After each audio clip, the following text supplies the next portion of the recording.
Leo ni wakati mwingine wa kusikiza hadithi fupi, na mada ya leo imeandikwa na Said A. Mohamed ambaye alizaliwa tarehe 12 mwezi wa Desemba mwaka ya 1947 na kupata elimu yake ya msingi na sekondari huko visiwani Zanzibar.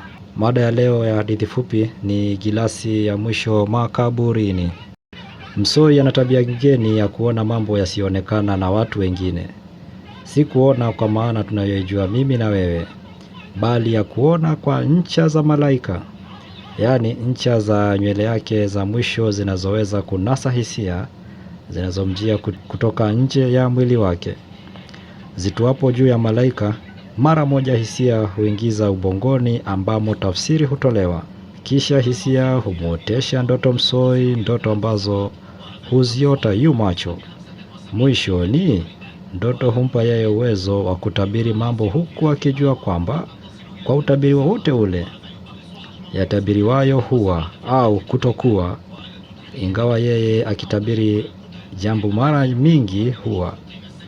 Kuwa na kutokuwa si muhimu sana kwake. La muhimu ni kule kuoteshwa.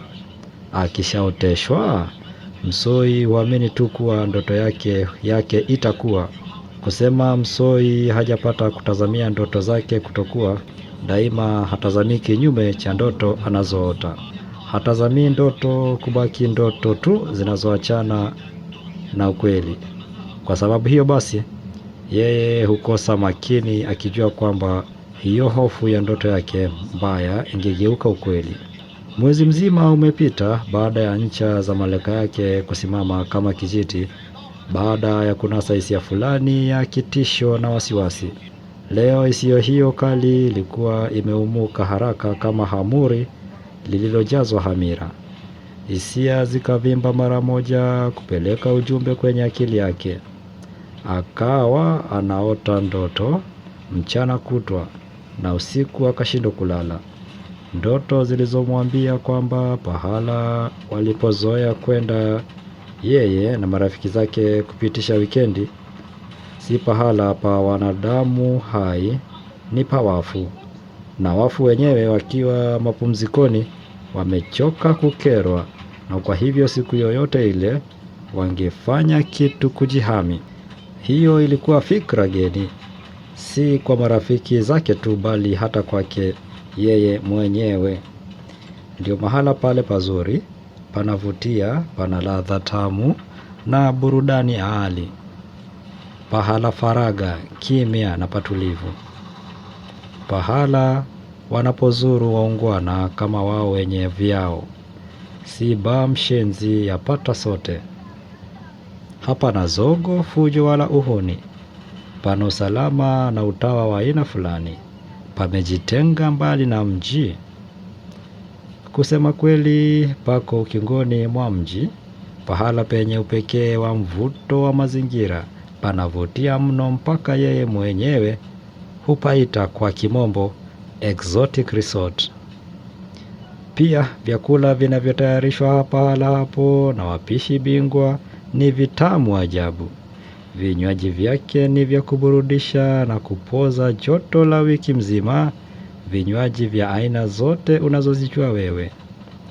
Kusema kweli, vinywaji hivi ndivyo vilivyokoleza zaidi hamu inayowavukuta kuliko kitu chochote. Ule mziki teuzi wa kusikiliza au kucheza mtu na mchumba wake, upeo wa raha hausemeki. Umekunjuliwa wazi kwa watu hawa, wao wenye pesa kuunganyaga mwanzoni bila ya kufika mwishoni. Kweli unaweza kupafuja kwa maneno ya kipuuzi pahala hapa kwamba eti panapakana na mavaa, lakini ukichungua sana, huo ndio uzuri wenyewe. Ndio sifa inayopapa pahala hapa upekee wa aina yake. Yaani ile hali ya exotic unaompa mtu ajihisi yumo ndani na starehe, nje ya dunia halisi ya wiki mzima isiyokwisha mahangaiko na mashughuliko.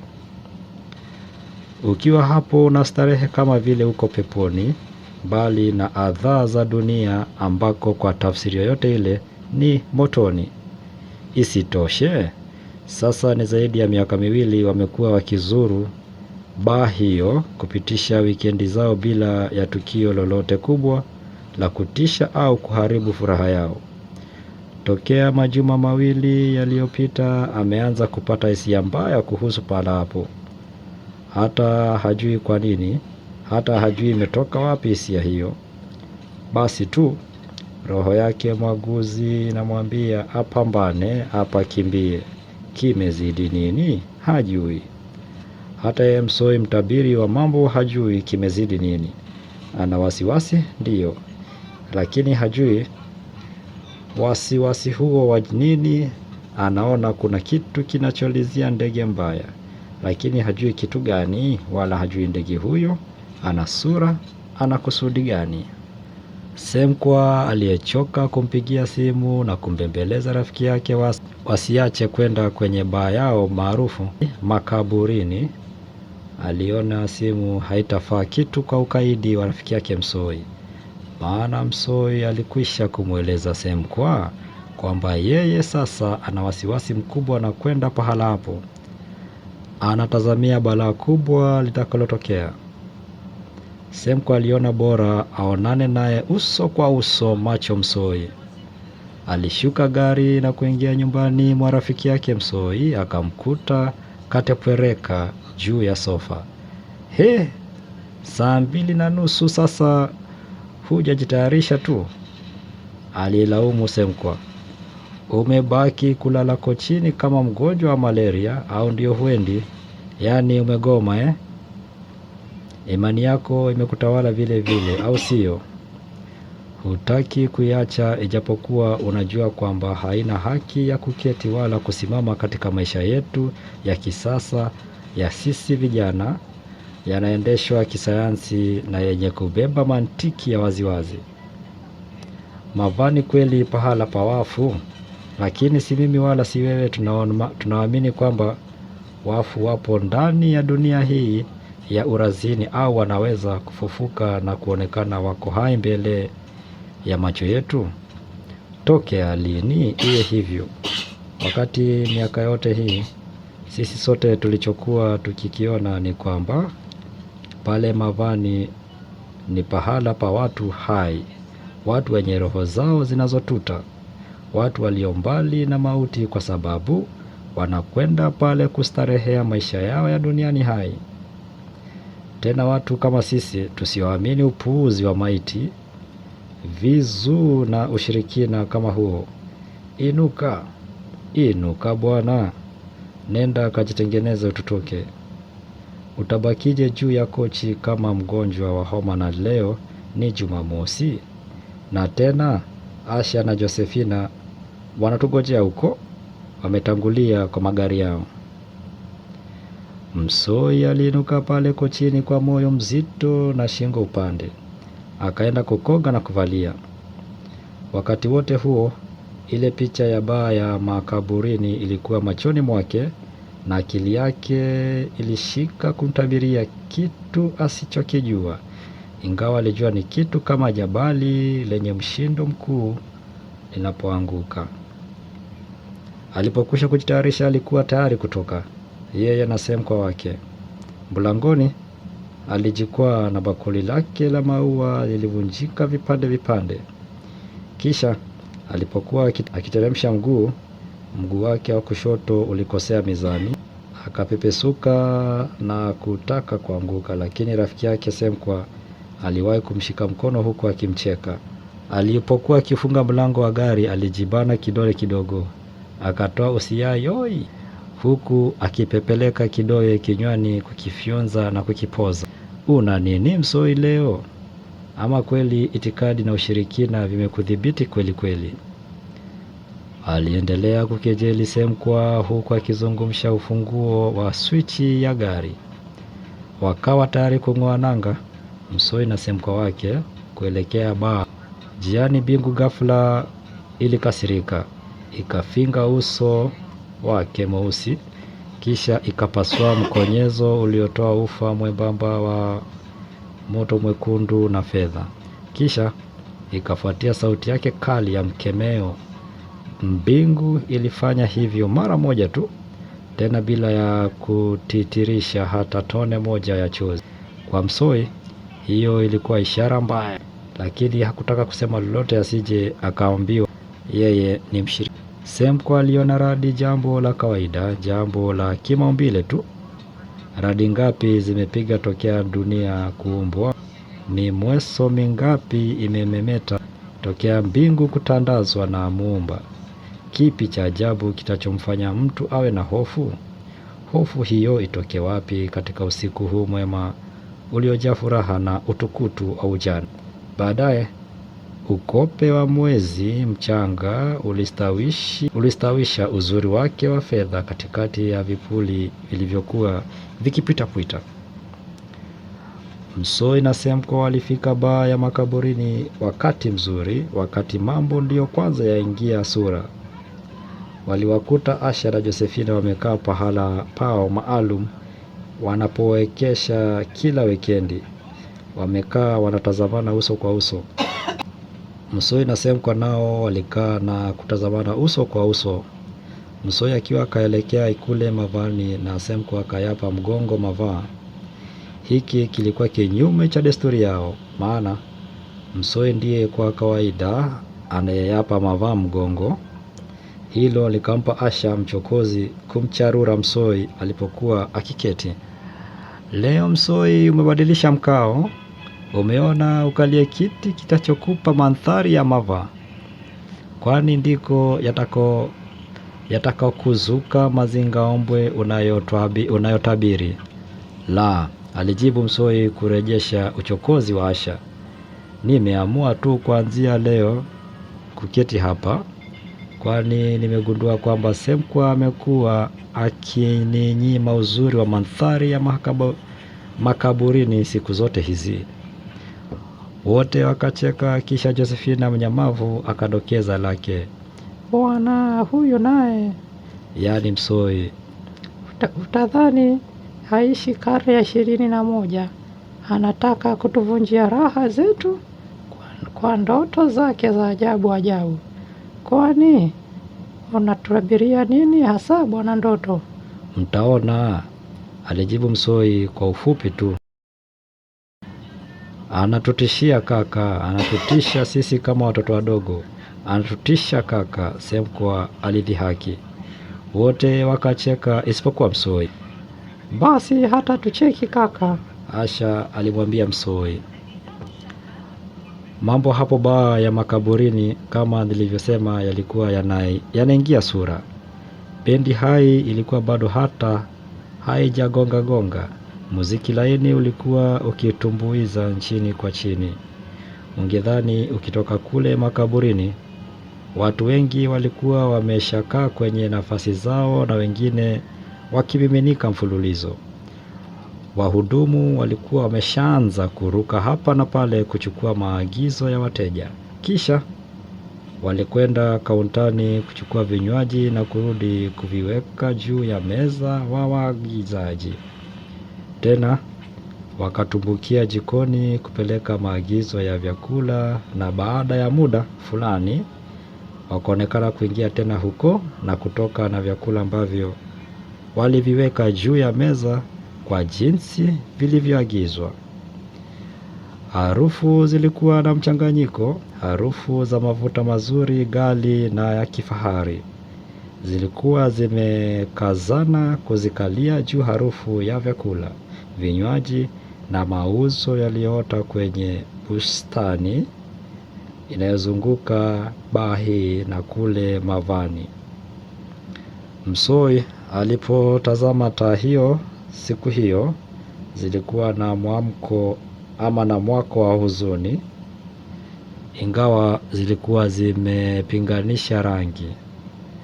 zimepaganisha rangi kama kawaida. Hali ya hewa ilikuwa nzuri baada ya kutishiwa kuharibiwa na ile radi na umweso uliopiga ghafla na kusita. Mwezi uliteremka juu ya vichwa vya watu wale baa ya makaburini, na nyota zikadandia nyuma yake, na vyote vikajitahidi kumwaga ufedha katika jimwili jeusi la usiku kuu wa raha.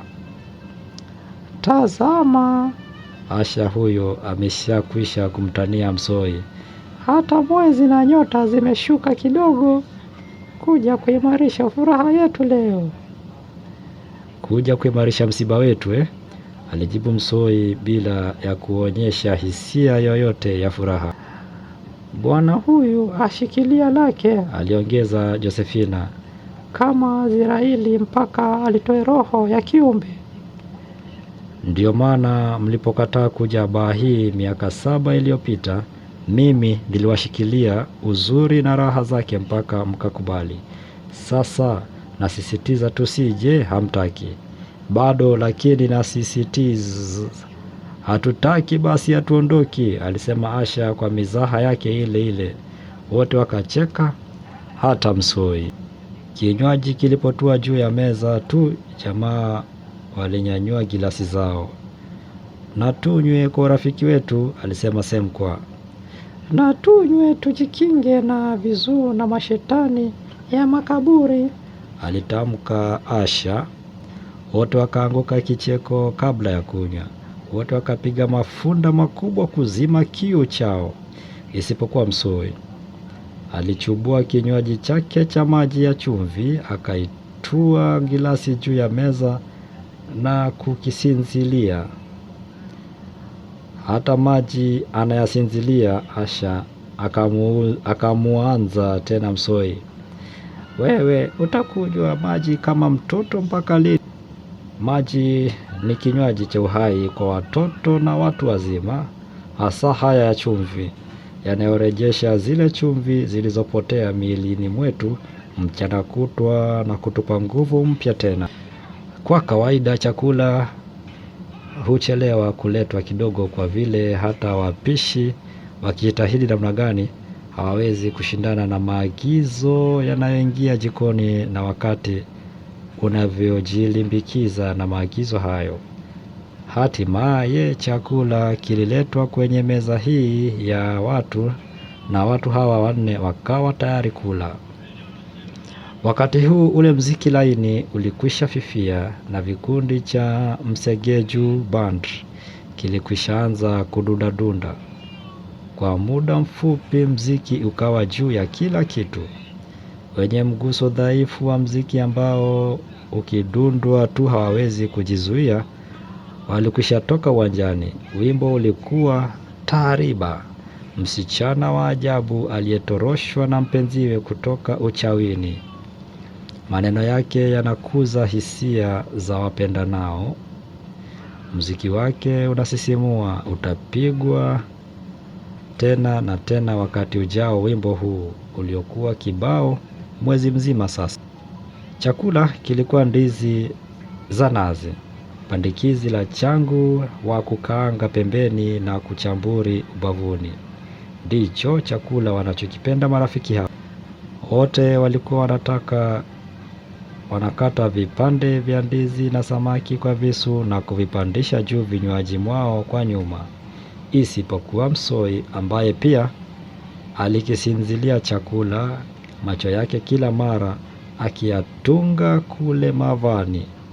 Kula baba, maishani ndio haya, alichagiza Asha. Na wewe sharti unigande mimi tu kama kupe, alikasirika Msoi kidogo. Kumbe wewe ukidhani vipi, si unataka mwenyewe? Kama si hivyo nisinge kulikuwepo hapa. Wote walicheka, hata Msoi. Kula mwanangu, hapana baya litalotokea hapa, wacha itikadi yako. Msoi alitaka kumkumbusha Asha matokeo mangapi mazito aliyoyaangua, lakini aliona bure tu, kwani hili wasingeliamini. Hata yeye mwenyewe Msoi hajui nini kitatokea. Anahisi tu kwamba kitu fulani kitatokea, lakini akiulizwa nini hasa hana jibu. Bora kujinyamazia. Akanyanyua kisu na uma, akakata kipande cha ndizi, akakidunga kwenye uma na kukitia kinywaji. Kisha akafanya hivyo hivyo kwa ule mnofu wa changu. Wakala, wakanywa, wakamaliza. Vyombo vya vyakula vikaondoshwa. Zikabakia chupa na gilasi na vinywaji ambavyo viliagizwa tena kila vilivyokwisha kunywiwa. Sasa usiku ulikuwa umeshafikia kileleni, au tuseme umepevuka. Watu wamekula wameshiba, wamekunywa hawajatosheka, maana kinywaji ni petroli ya mziki. Mafunda ya vinywaji, ingia uwanjani, timka, muziki sita, rejea tena mezani. Piga tena mafunda ya vinywaji, muziki anza tena, rejea tena, duru kwa duru. Mzunguko wa mchezo, stimu zimepanda, majasho yanamiminika. Hamu inamchemka kila aliyepo hapo, maana wanamsegeju band wanajua namna ya kuziamsha hamu na kuziendeleza kwa wacheza wao. Jozi mbilimbili, minenguo, mikatiko, mibembuko, miondoko, mitetemeko kama wagonjwa wa malaria, mtiririko ya jasho kama maji ya mlizamu wa mto. Furaha, furaha, furaha imechinua. Raha, raha, raha inamfurika kila mtu. Msoi na uchokozi wake Asha wakatoka uwanjani mara kadha. Leo Msoi hakucheza kwa usogora wake wa kila siku. Hakucheza mpaka muziki ukamwingia damuni kama asemavyo mwenyewe kila siku. Hakucheza kwa mizani na kuchokora ndani mwili wake ili upoteze mifupa wakati wa kucheza. Alicheza kwa wasiwasi, wimbo maarufu ambao wanamsegeju band waliuita jibu la Thriller wa Michael Jackson. Alicheza kwa kumuondosha mwenzake njiani tu, jambo lililomkasirisha sana Asha. Kama hutaki bora tukaketi mezani. Asha aliongoza njia. Si kama sitaki, siwezi leo, hata sijui kwa nini. Sasa ameshaketi mezani, wenzao wako uwanjani wanaosakata. Eti hujui kwa nini? Aliuliza Asha kwa uchungu. Sijui, alijibu Msoi kwa wasiwasi. Mava, makaburi, mashetani, visu, si ndivyo unavyosema? Tena hujui kwa nini? Hujui nini? Wakati huu ndipo Asha alipomhisi Msoi hayupo hapo kabisa. Isitoshe, Msoi alikuwa katumbua macho mpaka yale macho yake yakaonekana yanataka kudondoka chini kutoka vibakuli vyao. Kisha taratibu Msoi alimpelekea mkono wa kushoto Asha na kumshika bega. Kisha Msoi aliinua mkono wake wa kulia na kuonyesha kule mavani. Asha aligeuka na kutazama. Hapo hapo ukamtoka ukwenzi mkali. Kule mavani kundi la viguu limejifufua kwa mtindo wa Thriller wa Michael Jackson. Linakuja kule baa kwa kujikongoja na kujitemesha na kutoa sauti za kiufu. Nyuso jeupe kama chokaa. Mabufuru ya vichwa yanayoning'inia hewani. Nyuso kama tungeliweza kuziita nyuso zilikuwa nyeupe. Kwa hakika yalikuwa mabango ya nyuso yenye matundu yaliyopoteza macho na mapua. Baadhi vimezongwa sanda, vingine mwili mtupu. Harufu kali ya vundo la maiti ilivamia baa na kuzifurisha zile harufu nzuri za maua na manukato ya vyakula. Ule ukali wa ukwenzi wa Asha ulimshtua na kumwamsha kila mtu pale baa. Ukwenzi ukafuatiwa na kwenzi, na kwenzi zikawa mjumuiko wa zogo na ghasia. Muziki ukasita.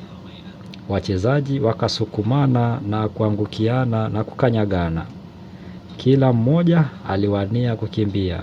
Wapiga bendi, wahudumu, wanywaji, walaji, kuna walianguka na kuzimia na kukanyagwa na wengine. Kuna walioshangaa na kukondoa macho na kung'ang'ana kama masanamu. Meza anguka, viti tawanyika, gilasi na sahani anguka na vunjika ghafla bin vu, taa zikazimika. Msoi na Asha walijikuta wamefika kwa Msoi saa 11:30 za alfajiri. Wamekimbia kutoka baa ya makaburini mpaka yapo nyumbani masafa ya saa 1:30. Walikimbia wakiteremka mabonde na kupanda vilima. Walitimka kutoka huko bila ya kusita mahala popote. Hawakutazama nyuma wala kuwadhukuru wenzi wao, yaani Semkwa na Josephina. Walipofika hapo nyumbani, kazi ilikuwa kuwapigia simu za mkononi Semkwa na Josephina, lakini simu zilikuwa haziitikwi. Asha alikwenda kupiga chai na baadaye wakawa wanainywa. Saa 1 juu ya alama walifungua televisheni kusikiliza taarifa za habari. Habari ya mwanzo ilikuwa ya majambazi waliojifanya vizuu mavani kuibua baa ya makaburini kila kitu pamoja na wateja wao. Kitabu baada ya taarifa ya habari, Semko alimpigia simu ya nyumbani rafiki yake. Tulibakia wachache pale, wakatukamata na kutuibia kila kitu, pesa, nguo, viatu, hata na chupi. Semko aliungama. Nani? Msoi alikuwa akicheka. Majambazi. Majambazi au vizuu? Majambazi bwana. Vizuu gani? Uko wapi sasa? Msoi aliuliza. Nyumbani. Samahani Semkwa, tulikukimbieni kwani kila mtu ilimbidi ajinusuru mwenyewe. Si kitu hapa, aliyemgojea mwenzake pale. Na Josephina yupo hapa?